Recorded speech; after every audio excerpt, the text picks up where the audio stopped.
కదలిరా కదలిరా కదలిరా కదలిరా కదలిరా కదలిరా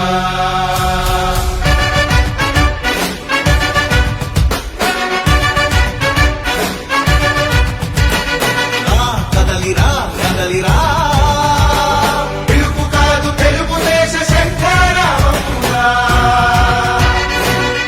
కదలిరా కదలిరా రాతి యుగాన్ని వదిలి స్వర్ణ యుగం వైపు రారా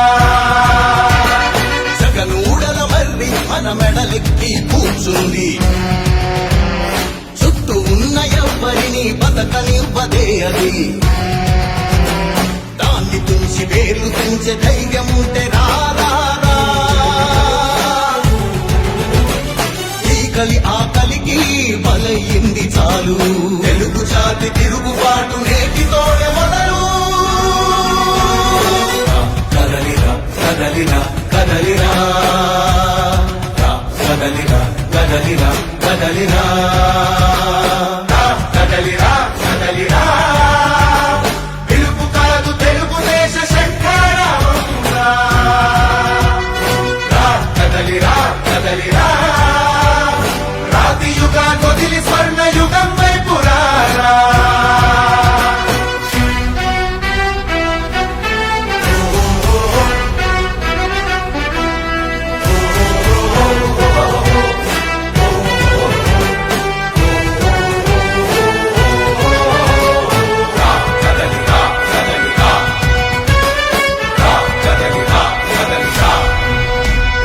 బంగారాన్నొదిలి బండరాయి నడుగుతావా అభివృద్ధి ఏంటంటే నీళ్లు నములుతావా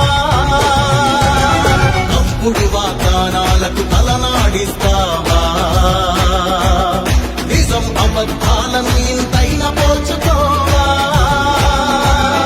గొంతు కోసి కులాసా నడిగే ఆ సైకో భవిష్యత్తు లేకుండా చేస్తున్నాడు మనకు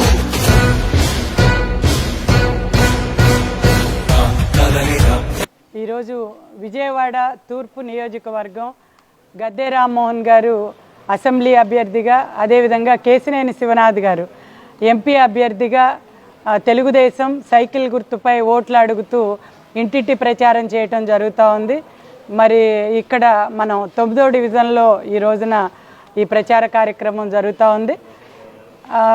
మనం ఒక 2-3 రోజుల క్రితమే తెలుగుదేశం మేనిఫెస్టో రిలీజ్ చేయటం మనం చూసాము. అదేవిధంగా వైసీపీ గవర్నమెంట్ జగన్మోహన్ రెడ్డి గారి మేనిఫెస్టోను కూడా మనం చూసాం. ఈ రెండింటిని చూసిన తర్వాత ఇవాళ ప్రజలందరూ కూడా ఒకే ఒక్క మాట మరి తెలుగుదేశం వైపు, అదేవిధంగా తెలుగుదేశం జనసేన బీజేపీ కూటమి వైపు ఉన్నారనటానికి మరి దానిలో ఎస్సీ ఎస్టీ బీసీలు అందరికీ కూడా 50 ఏళ్లకే పింఛన్ ఏర్పాటు చేయటం దగ్గర నుంచి మహిళా సాధికారత దిశగా ఈ రోజున ఎన్నో సంక్షేమ కార్యక్రమాలని మరి దానిలో మేనిఫెస్టోలో పొందుపరచడం జరిగింది. ముఖ్యంగా మహాశక్తి పేరుతో మహిళల్ని శక్తిమంతులుగా తయారు చేయటానికి మరి ఈ రోజున మేనిఫెస్టోలో ఎన్నో కార్యక్రమాలని రూపొందించటం జరిగింది. దానిలో భాగంగా మరి ప్రతి ఒక్క బిడ్డని కూడా ఈ రోజున 2 పిల్లలున్నా 3 పిల్లలున్నా మరి ప్రతి ఒక్కరికి కూడా 15,000 చొప్పున 2 పిల్లలుంటే 30,000, 3 ఉంటే 45,000 వాళ్ళ బ్యాంక్ అకౌంట్లో వేయటం జరుగుతుంది. ఇది ఏ రకంగా ఆడబిడ్డకి ఉపయోగపడుతుందంటే మరి గతంలో కూడా జగన్మోహన్ రెడ్డి గారు 2 పిల్లలుంటే నేను అమ్మఒడి ఇస్తానన్నారు. ఇవాళ కేవలం ఒక్కరికి మాత్రమే ఇవ్వటంతో ఈ 5 ఏళ్ళు ఈ రోజున సరిపుచ్చారు. మరి ఈ రకంగా ప్రతి తల్లి కూడా డైలమాలో పడింది. తనకు ఒక కొడుకు కూతురు ఉంటే ఎవరిని స్కూల్కి పంపాలి, ఎవరిని పనికి పంపాలి. మరి సహజంగానే మగపిల్లాడు చదువుకుంటే బాగుంటుందని చెప్పి మగపిల్లాడిని చదువుకు పంపిస్తారు, ఆడపిల్లని పనిలో పెట్టేస్తారు. ఆ రకంగా అక్కడ ఆడపిల్లకి అన్యాయం జరిగిందా లేదా? మరి ఈ రోజున దాన్ని దృష్టిలో పెట్టుకుని చంద్రబాబు నాయుడు గారు ఈ రోజున 2 బిడ్డలున్నా 3 బిడ్డలున్నా ప్రతి ఒక్కరికి చదువుకోవాలని చెప్పి వాళ్ళకి 15,000 చొప్పున అకౌంట్లో వేయటం జరుగుతుంది. ఆ విధంగా ఆడబిడ్డకి న్యాయం జరిగింది తెలుగుదేశం ప్రభుత్వంలో. మరి అంతేకాకుండా 18 ఏళ్ళు దాటిన ప్రతి ఒక్క మహిళకి కూడా ఆడబిడ్డ నిధి అని చెప్పి ప్రతి నెల 1500 వాళ్ళ బ్యాంక్ అకౌంట్లో వేయటం మూలంగా వాళ్ళు ఈ రోజున ప్రతి చిన్న పనికి కూడా భర్త మీదో కొడుకు మీదో ఆధారపడకుండా వాళ్ళు ఏదైనా ఎంఆర్ఓ ఆఫీస్కి ఏదైనా పని ఉండాల్సి వెళ్ళినా మరి ఇంకొక చోటుకి వెళ్ళినా తన చేతిలో డబ్బులు ఉంటాయనే ఉద్దేశంతో ఈ పథకాన్ని ఏర్పాటు చేయటం జరిగింది.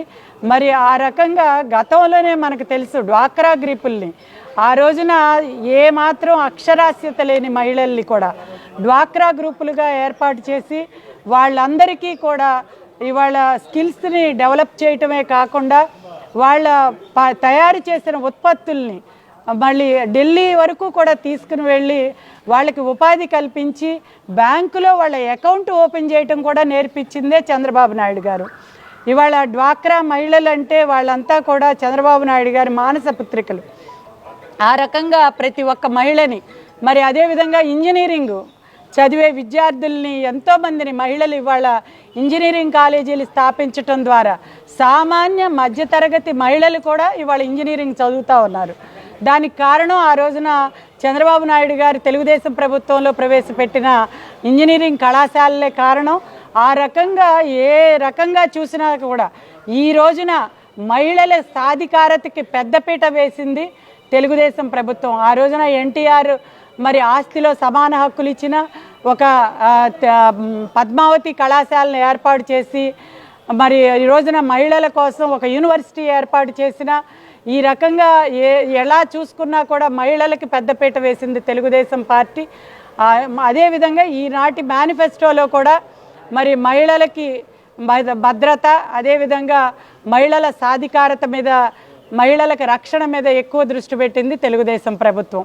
మరి ఆ రకంగా ప్రతి ఒక్కరూ ఇప్పటికే అందరూ కూడా డిసైడ్ అయిపోయి ఉన్నారు. ఎస్సీ ఎస్టీ మహిళలు మైనారిటీలు అందరూ కూడా తెలుగుదేశం ప్రభుత్వానికి ఓటేయటానికి ఈ కూటమికి ఓటేయటానికి సిద్ధంగా ఉన్నారని చెప్పి తెలియజేస్తూ మరి జై తెలుగుదేశం, జై జనసేన, జై బీజేపీ కూటమి.